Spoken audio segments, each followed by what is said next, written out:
Sejumlah pemerintah daerah mengimbau warga untuk tidak mudik lebaran karena khawatir pemudik dari Jakarta dan sekitarnya akan membawa virus corona ke daerah. Agar imbauan ini lebih kuat, Gubernur Jawa Barat Ridwan Kamil mendorong Majelis Ulama Indonesia untuk mengeluarkan fatwa soal larangan mudik. Sementara dari sisi pemerintah pusat, Presiden Joko Widodo memutuskan untuk tidak melarang masyarakat yang mudik lebaran di tengah pandemi virus corona. Pemerintah pusat hanya mengimbau kesadaran warga untuk tidak mudik demi mencegah penyebaran corona. Apa yang terjadi dengan penyebaran corona jika warga tetap mudik? Bersama kami telah bergabung Dekan Fakultas Kedokteran Universitas Indonesia, Profesor Ari Fahrial Syam, dan juga Ketua Komisi Dakwah MUI, dan juga Pengembangan Masyarakat MUI ini, Bapak Kiai Haji Kholil Nafis. Assalamualaikum Bapak-Bapak, selamat sore Prof. Ari dan juga Kiai Kholil. Waalaikumsalam warahmatullahi wabarakatuh dan selamat sore Mas Andro dan Mbak Ken. Baik, kami mau ke Pak Kiai terlebih dahulu. Bagaimana Kiai Kholil melihatnya fenomena mudik yang sudah menjadi tradisi tahunan? Apakah saat ini MUI sedang menggodok fatwa soal mudik ini? Ya, tentunya kami termasuk produktif fatwa dalam 1 bulan dari yang sudah kami keluarkan, fatwa nomor 14, 17, dan 18, 20. Nah, berkenaan itu dari Bapak Gubernur Jawa Barat yang mengusulkan adanya fatwa, tentu kami berbincang apakah kita ini perlu mengeluarkan fatwa atau tidak. Nah, sekian pandangan kami sementara. Bukankah soal mudik persoalan public policy, ya, TANPB bahasa kita. Persoalan bagaimana pemerintah melakukan eksekusi dan pengaturan siasatun juga agar terjadi kebaikan kepada masyarakat. Dan di dalam fatwa itu sendiri kami sudah memberikan ini norma-norma pada batasan-batasan di mana bahaya, mudarat di dalamnya pemerintah bisa mengambil tindakan ini menjaga jiwa, hifdzun nafsi bagian dari kewajiban. Nah, pada saat memang renggang ya dipersilakan karena memang mudik ini menjadi budaya kita. Selain berkenaan dengan kita melakukan ya silaturahim, tapi ada transfer dan juga pergerakan dari masyarakat, ekonomi dari kota ke daerah. Dan di samping itu juga mempererat kohesivitas dan solidaritas kita di Indonesia.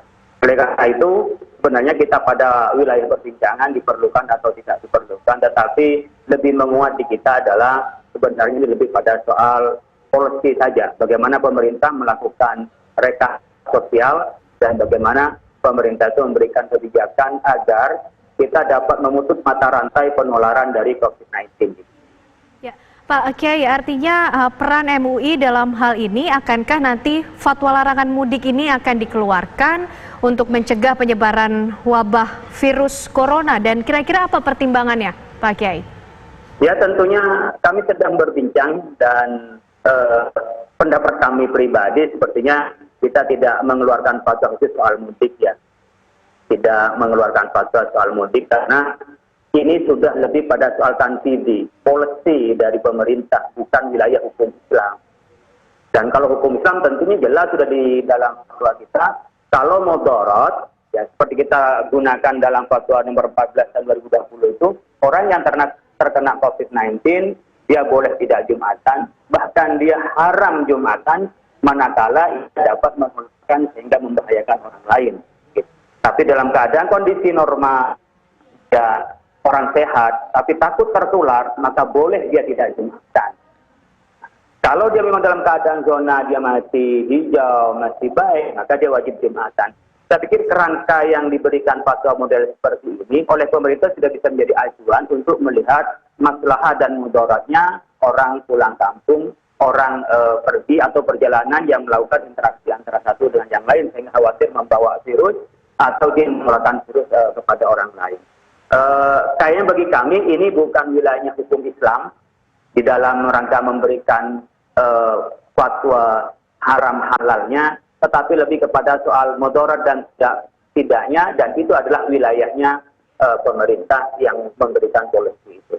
Pak Kiai, namun posisinya kalau yang digunakan masyarakat yang sudah menganggap mudik adalah budaya, yakni aspek agama Pak Kiai, apakah tetap tidak akan mengeluarkan fatwa larangan soal mudik ini atau bentuknya hanya anjuran atau imbauan saja?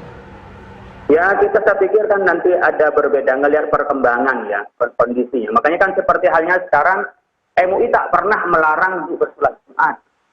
MUI hanya mengatakan dalam kondisi kita sehat, lalu dikhawatirkan akan ada penularan COVID-19, maka boleh tidak melakukan sholat Jumat. Berarti boleh melakukan sholat Jumat. Dari fatwa ini diterjemahkan oleh pemerintah menjadi larangan sholat Jumat karena terjadinya kerumunan. Bukan sholatnya yang dilarang, tapi kerumunannya.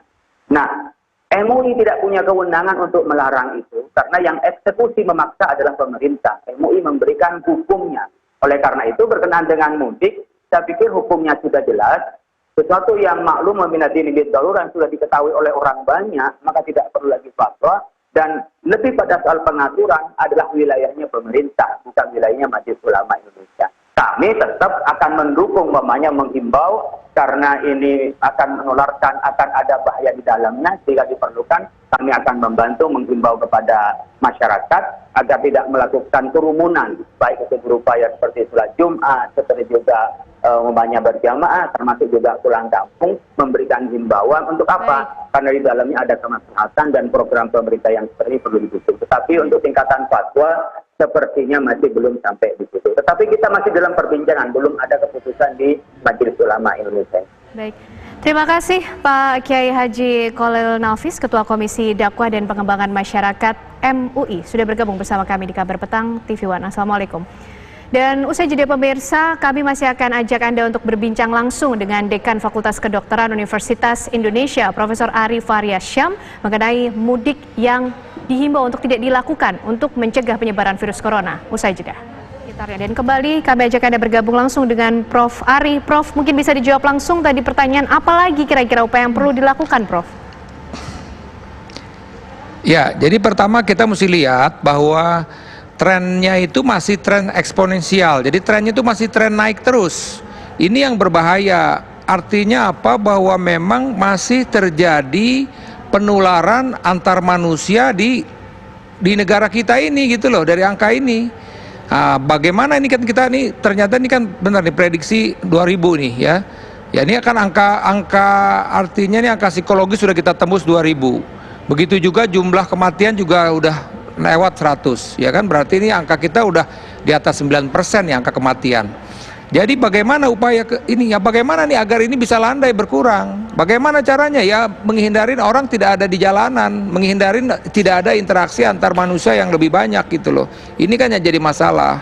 Ya, jadi oleh karena itulah mereka upaya-upaya yang dilakukan oleh pemerintah, saya rasa kan 3 atau Kepres dan Pepres yang dikeluarkan oleh pemerintah itu sebenarnya mesti ditindaklanjuti gitu ya, mengenai ya darurat kesehatan masyarakat. Ya memang prosedurnya kata gubernur bersurat kepada Kementerian Kesehatan. Silakan gubernur memutuskan ini. Pak Gubernur DKI kan juga menyampaikan pada kenyataannya bahwa kalau dilihat dari jumlah kematian bahwa ternyata di bulan Maret ini terjadi peningkatan lebih dari 50%. Artinya apa? Sebenarnya ada kasus-kasus meninggal itu yang dalam tanda petik apakah ini berhubungan dengan COVID atau tidak gitu loh. Jadi ini yang memang harus disadari bahwa memang jumlah kasus ini cukup meningkat di tengah masyarakat, khususnya di masyarakat Jakarta ini yang sebentar lagi pada mau mudik ini gitu. Udah ada yang mudik malahan begitu. Nah ini dia Prof, pertanyaannya, pergerakan manusia untuk mudik ini bagaimana kaitannya dengan penyebaran COVID-19 yang akan meluas?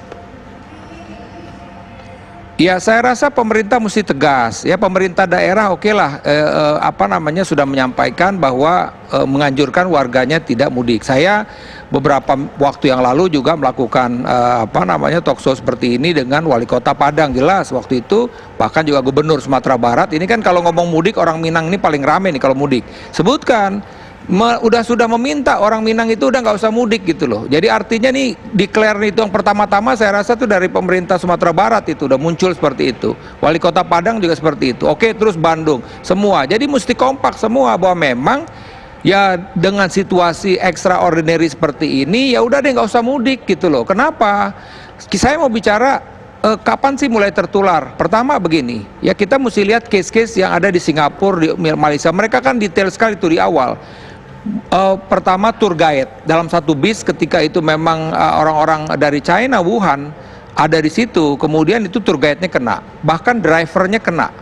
Kemudian kita juga dengar cerita bahwa driver juga menularkan kepada majikannya, bosnya. Jadi di dalam satu kendaraan itu kemungkinan untuk terkena itu besar sekali. Saya ngambil contoh dokter deh. Dokter ini kan yang meninggal udah di atas 20-an. Dokter itu kenanya bagaimana? Dokter itu kena pada saat pemeriksaan. Paling pemeriksaan itu 10 menit, 15 menit. Tapi ketika kontak dengan orang yang positif, dokter itu bisa kena. Itu yang saya bilang tadi, begitu cepatnya penularan tersebut. Apalagi di dalam bis yang penuh seperti itu, ya kita bisa prediksi lah berapa orang yang akan kena begitu. Dan sekarang juga misalnya di pesawat. Nah, kita bisa ambil contoh tuh, di pesawat ada waktu berangkat dari satu negara, dia di screening tidak ada panas, tidak ada demam. Kemudian perjalanan penerbangan cukup panjang, memang sekitar 4-6 jam waktu itu. Sampai di kota tujuan dia terscreening. Kenapa? Panas. Jadi dalam kurun waktu beberapa jam itu, mungkin juga dengan makan, pikiran segala macam, ada ya mungkin waktu berangkat juga kurang begitu baik. Akhirnya percepatan dari virus yang mungkin sudah saat masuk di dalam tubuhnya, karena mungkin daya tahan tubuhnya menjadi tidak baik. Nah, ketika turun dia positif. Atau sebaliknya, ada juga yang oke, pada saat berangkat naik pesawat tidak ada masalah, kemudian di pesawat nggak ada masalah, keluar dari bandara negara tujuan tidak masalah, tapi 2 hari dia kena demamnya baru muncul. Jadi ini hal-hal ini yang mestinya belajar dari kita, bahwa begitu mudah penularannya, dan suatu perjalanan bisa orang itu yang tadinya memang artinya mungkin masih sehat jadi bisa timbul positif gitu loh. Saya juga, kita mesti lihat angka-angka yang ada di DKI, di Bandung, bahwa angka dari rapid testnya itu menunjukkan angka sekitar 2%, 3%. Artinya kalau ada 1000, ada 30, ada 10.000, ada 300, hitung aja terus. Katanya orang Jakarta kalau mudik bisa sampai 5 juta. Kita bisa hitung dari 5 juta itu berapa orang yang kemungkinan positif dari COVID, dan itu yang akan menularkan kepada warga-warga di daerah itu. Jadi ini hal ini yang harus digarisbawahi. Terus terang, kalau kita mau menghambat pergerakan yang itu bisa bikin landai, yang mencegah orang untuk tidak bergerak, begitu aja sebenarnya sih. Simpel kok sebenarnya. Baik, Prof, terakhir mungkin singkat Prof, mengenai imunitas alami dan juga mudik ini Prof, yang mungkin saat ini masih terus diperhatikan, seperti apa Prof? Ya, kalau saya bilang sih imunitas alami itu, saya rasa itu sesuatu hal yang artinya itu menunggu kita semua pada kena, ada yang tidak kena, sehingga orang punya antibodi, sehingga kalau kita lebih banyak orang yang punya kebal terhadap tersebut, maka virus ini tidak akan bergerak. Itu saya rasa sih terlalu terlalu naif lah, karena sebenarnya kan juga kalau kita lihat lagi, misalnya kita bicara soal daya tahan tubuh, kita ambil contoh yang di Wuhan aja ya, itu kan yang angka kejadian mereka itu kan hanya 60.000 dari 5 juta penduduk. Artinya apa? Ada 4.900.000 yang orang itu sebenarnya pada dasarnya adalah bisa bertahan gitu loh, tidak kena infeksi gitu. Jadi bicara soal daya tahan tubuh.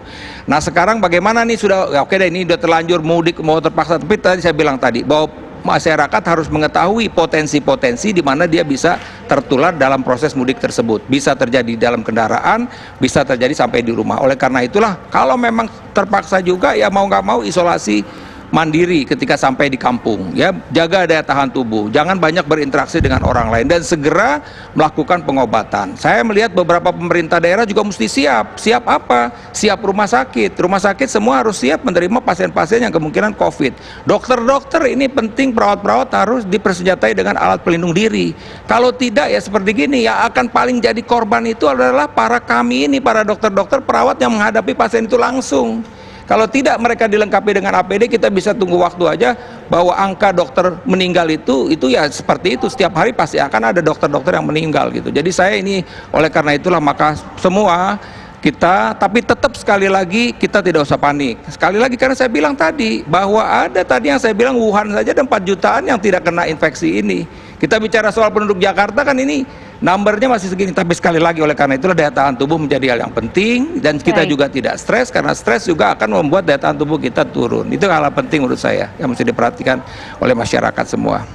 Baik, terima kasih banyak informasi dan penjelasannya Prof. Ari Fahrial Syam, Dekan Fakultas Kedokteran Universitas Indonesia di Kabar Petang.